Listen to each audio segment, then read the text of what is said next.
Hi, everybody. This is Pete Delatorre, and welcome to BlockChain Talk. We're in season 2, and today is session number 4. I want to thank my sponsor, CrowdPoint Technologies. They've been a great partner from day one. As we've mentioned at the very beginning of season 2, we're going to be looking at the key industry sectors that are already incorporating blockchain into all of their business transactions. Today, we're going to look into real estate. My guest is Laura Pamatian. She is the founder of High Zero Real Estate and Consulting. She has dived into the whole blockchain, and as you'll see in this conversation, is bullish on how that is already impacting real estate and what it will mean for everyone.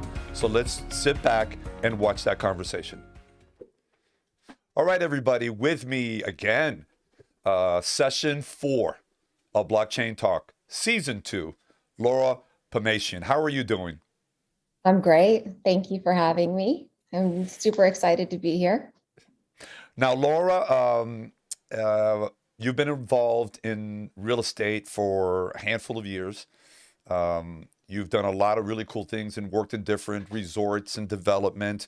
Before we get into the whole aspect of blockchain and real estate, can you give us a short summary about that background of yours that led you to all of this? Yeah, sure. So I've been in real estate and development for 20 years. I started my career on the island of Maui. In general real estate, we were working with a lot of second, third, fourth home buyers, pretty sophisticated market out there in the resorts. And then we had a lot of new construction at the time, and I found myself very focused on that. And I ended up working with a Ritz-Carlton development. I was invited to be on the team, and I ended up loving pre-construction. So I kind of niched into that sector of the market: luxury, pre-construction, resort development, residential. And I ended up in the Caribbean on a few more projects out there: Amanda and Oriental, and Auberge, Fairmont, Grand Hyatt. And then I came back to the US, and I was headed to Nashville for a Four Seasons project, and COVID hit. So we were, I think we all were kind of trying to figure out what we were doing at the time. And I ended up, I also advocate against child trafficking, and I was on a legislation call, and one of the girls on the call started talking about how AI was impacting the industry, and how they were doing some really great work in the space. And it ended up being Marlene Brehm. And she's with CrowdPoint, and they started, we just kind of had a conversation. She started telling me about the industry, and that kind of changed everything for me. It did, And I pivoted to the space. yeah, and it's changed a lot for me as well, as you probably know by now. Yeah. So, blockchain. I mean, where do we start? Real estate and blockchain are starting to come together in a very, very interesting way. And I know you've been very involved recently, attending events, being a part of panels, moderating. I mean, you've dived into the deep end of the pool big time here. Why have you done that? I think, I saw what was happening in the space. I mean, learning about what was happening with blockchain technology. I mean, obviously it's a horizontal technology, right? It's going to affect every sector of every industry out there somehow, in some way. And when I learned about what was happening, and particularly to the real estate industry, I mean, I just pivoted my career into the space. I can see clearly what's going to happen. It's very disruptive. The technology is, it's particularly for the tokenization aspect of it, right? There's many different aspects of blockchain technology and application for real estate. But when we're talking about tokenization and how that's changing the industry, I mean, it's going to revolutionize the industry. So it was very easy for me to see that. And I just decided to, change my direction. I launched a consulting company last year, and we work with real estate owners, asset owners, commercial property owners, developers to assist them in working through any application of blockchain and AI that they want to implement in their projects. You know, what I found for myself, and I know, and speaking with you a couple of times, is that once you go into that world of blockchain, whatever you're doing, there's no turning back. There Right. isn't like, okay, let me dabble here, but let me continue doing what I've been doing as I've been doing it. Once you're introduced to that world, once that door opens up and you take a step there and you go in there, there's no turning back. I mean, and why would you? Because you enter into a whole new world, as we've been talking about. You know, things are developing before our very eyes, and we just got to accept the fact that whatever we're doing today in 3 months or less could be obsolete. And that's the way this whole thing is developed, and so many people are starting to understand now that this has got more possibilities than we could ever imagine, and in particular for real estate. um, that's big, obviously around the country, but here in Florida, real estate is, as you know, it's what's allowed us to continue to move forward and make that comeback quicker than other parts of the country. But now when you add in blockchain and what's going on here in Miami, in South Florida, and the whole tech scene, the way, I mean, this city and this region is taking the charge. Real estate and technology together is awesome. Um, what have you seen happen in the short run in terms of how blockchain is impacting the real estate industry? I mean, I mean, I agree with you 100%, right? Miami is the leader, and we are so fortunate to be in this area. I feel very fortunate to be in this area of the country right now, particularly in this space, because we're just so receptive, right? I mean, they get it, they see what's happening, and they're very open to everyone who's in the space, welcoming them into the city. But as far as you know, I guess you asked me what part. I'm sorry, No, Pete. no, no. So yeah, You there's so said, much going on. I know yeah, there it's is so pretty. much going on, and I What and I what have you seen in terms of the real estate, blockchain impacting real estate so far, right. and what you think might happen? Right. So there are many applications right now. I mean, we're looking at different applications for, you know, transactional management, right, of real estate, on blockchain, issuing potentially NFTs for residential property. Obviously, with tokenization of commercial product, hotels and multifamily commercial properties that most people could never participate in, are now able to do that. So there's a lot of different applications that metaverse development, right? Digital twin development, like I said, crypto transactions, obviously, as well. So there's a lot of things that are happening in the real estate space. And, for the average person, right, like myself, we're able to now, particularly with blockchain and tokenization, participate in real estate that we never could before, right?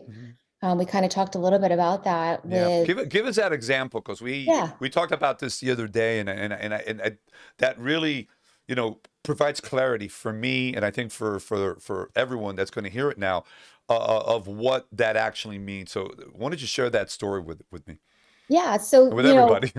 yeah, as I mean, just kind of as a general example, really high level, if you have, let's just say a hotel owner, and they need capital for maybe a new acquisition or maybe a renovation in that hotel. And maybe it's $100 million property, and there's equity that they have in that hotel. So if say they have $40 million of equity and they need $20 million for a renovation, we can access that $20 million through blockchain technology, through tokenization, by really high level, creating an entity and allowing investors to come in and invest in in that their interest in that hotel, right? In that particular part of Mm-hmm. the equity. So Mm-hmm. the developer can then take that $20 million, redeploy it, right? For whatever, maybe it's an acquisition or new development, renovation, and then investors can come in and participate in ownership, in equity in that property, right? At a much lower level, instead of having to come in with $5 million, $10 million, they can now come in with maybe $100,000 or $10,000, right? Or maybe even $1,000, depending on what the offering, how that's created and what the offering actually is. So, someone like me could then buy into a hotel property and potentially have equity in that, in that property. And maybe the developer is offering some sort of a dividend that's attached to those Mm-hmm. tokens, and then we have revenue. And I mean, it's really fascinating what's happening. And, like we say, right, it's democratizing the industry. So now everyone can participate. I think we spoke the other day about the fact that this is going up the steps. You're going up a ladder, and we're actually putting in the rungs in that ladder as we're going up, and that's really describes what blockchain is. We're talking one aspect of real estate in terms of the average person being able to get a piece of the pie. We've talked so many times, and especially in season one of this show, about now the average person can now compete. The average person doesn't have to worry about not having the millions of dollars to invest. The billionaires of the world which up to this point have been doing business with other billionaires or other multimillionaires, now can say, well, wait a second. There's only a handful of those, but there are millions and millions of others out there. So it would behoove me to offer opportunities through this technology to someone what you just said right now, that would never ever be able to do that. And that's one of the aspects that we're looking at with blockchain, is the opportunity that is now being presented to anyone. Now the key is here, and you just done it, is you've taken a bold step to do just that. And we can talk about it all day, and people can sit back and say, well, these sound like pretty good opportunity. It's fascinating. But if you don't go in and take that step and take advantage of this, then you're never going to be able to experience what can this do for you, your business, your family, right? Right. The best advice I ever got, and I actually got this advice from Sean Brem, was learn the language or get left behind, right? You have to learn the technology language. You have to learn and understand what all of these new words mean, right? And it is like learning a whole new language. And Mm-hmm. and it's really important to just start, right? There's so many people that say, well, I don't really know what anyone's saying. It's just so complicated. And you just have to start, listen to podcasts, and get on webinars, and go to events, and look, go on YouTube and see. There's so many resources out there, even though Yeah. they're not mainstream yet, but there's a lot of opportunity to learn exactly what is going on in the industry. Or they can tune into this show that we do every week, Exactly. and we'll get them the information they need in the way that they can understand it. Because I'm one of those that I just knew I had to get involved, and I've never been a techie, not even close to it there, but I just knew I had to do that, and I had to start learning at least the initial language. And with anything else, once you get involved and you talk about it and you talk to more and more people, you start to internalize it more and more. So something that maybe a month ago was like, something totally, that you could not understand a word. Now, by getting involved, Right. then you start to understand. Real quickly, we had a couple of minutes left. Uh, we're talking about one aspect of real estate, but what are you seeing from your peers in terms of other things happening with blockchain and real estate, like the buying of homes, for instance? Have you heard anything? It's so fascinating. Here in the US, it's quite different, right? Because of our regulations and the SEC, and things that are the protections that we enjoy, right? And a lot of some of the other countries, they're doing things a little bit different with NFTs. But what we're seeing is, there's the idea now of creating NFTs for even a residential property, right, for Mhm, instance, mhm. and then being able to, you know, stake, right, basically collateralize that NFT and get a loan on that NFT, right, Mhm. or potentially transfer the property as an NFT, as a non-fungible token. And that's, that's those kinds of things are happening. They're talking about, staking those NFTs now in DeFi and being able to earn, dividends and yield on the staking. I mean, it's just, there's so many fascinating things that are going to benefit people every day. Everyone that owns a home has the opportunity to participate. And investors, if you don't own a home, you have the opportunity to participate as an investor. Mhm. So it's just fascinating. That's one aspect of it that Mhm. I think is really starting to gain some traction, particularly with all the talk about NFTs. It's a little complicated because the way that they're regulated, right? The SEC is looking at them pretty hard right now, and I think that that's important. And I think that it would be a benefit, right, that they are regulated somehow, so that we can mainstream it and it does become more common. I think the fine line there, that the world that we've been living in, this centralized world, Yeah, where there's over regulation and over control, is that, where's that point where, if it's too much regulation, then it kind of defeats the purpose of what blockchain is. right. So, it's a give and take. Yeah, So again, you have a body that's overseeing. So I yeah, think that, and those are some of the things that are going to have to be ironed out, so that the blockchain doesn't lose its identity of what it really is. yeah. Uh, I you know, agree.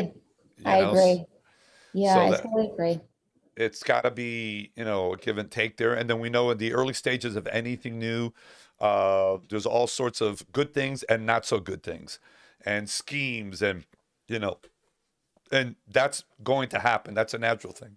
But I think in working with the team from CrowdPoint and yourself and firsthand experience, they're already changing what is going on there, and they have run to compliance as opposed to Absolutely. sitting back and waiting for compliance to come to them, and Absolutely. that's reassuring. And I agree. I think that that's really important right now in the industry that even though we're not being told to do it that way, right? But we are going to go about it that way. And Exactly. that's the most important. And those are the companies, right? Those are the providers that you want to participate with. And figuring out who they are is not always that easy, so it's really important to just particularly in this space, know who's doing things the right way. And obviously, CrowdPoint is doing things the right way. And I'm very familiar, being in the consulting side, and like you said earlier, you have to be in this space every single day. It changes every single day. Today it's one thing, and then tomorrow it's something completely different. So you really have to be deep in the space to stay on top of it. And that's what we do, and we try to make sure that we are very familiar with everyone who is doing things the right way, and we come across those who aren't, as well, but we hope that they catch up.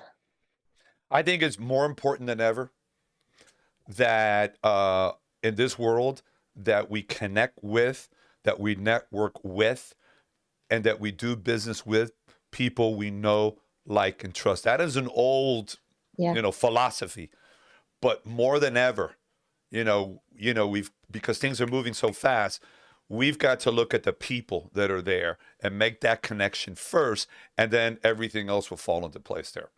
yeah. So that's a wonderful thing. Laura, this has been phenomenal. I really, really thank you for taking time. I know you've been incredibly busy.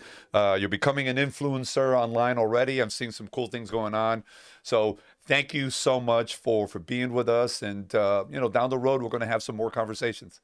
I would love that. And I appreciate that. And if there is anybody that is looking for, help or direction, or particularly in the real estate space, right? I mean, I'm happy to assist. I mean, just have them reach out, and I'm happy to have the conversation. we love that everyone wants to participate. You know, like we always say, right, all boats are going to rise with the tide. So we really all need to participate and hope for everyone in the space that are doing things the right way, that we're going to be successful. And I thank you for what you're doing. So important. Talking about it, bringing it, you know, to light and out into the public eye. And I really appreciate you doing that. It is my absolute pleasure. So you take care of yourself, and we'll talk soon. Thank you, Pete. Thank you Talk for being on the soon. show. All right, bye-bye. Thank you once again to Laura Pamatian for being with us today as we started the conversation regarding real estate and the blockchain. A lot more that we're going to be talking about down the road there. So thank her very, very much for being with us. I'm going to ask you to follow me on all my social media platforms. And if you got a moment, subscribe to my YouTube channel, Pete Della Torre. Thank you very much for being on with me on this show here. And I'm going to ask again every Tuesday night, 7 p.m., Blockchain Talk. We are in the middle of season number 2. Take care of yourselves. Have a great week, and God bless.